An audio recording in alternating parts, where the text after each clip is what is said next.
In today's episode of baking, we are making crispy, crunchy cake rusk. Add oil and sugar in a bowl and give it a good mix. After this step, we will be adding the 3 eggs and make sure you are adding the eggs one by one, not all together, and beat it until it gets light and fluffy. Now it's time to add vanilla, baking powder and all-purpose flour. Sift the flour to avoid any lumps in the batter.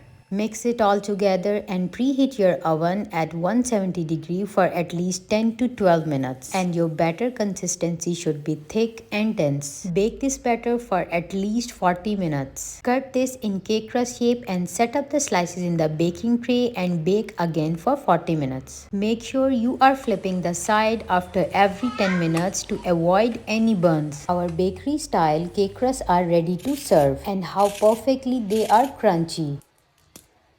See you soon another day with an exciting recipe.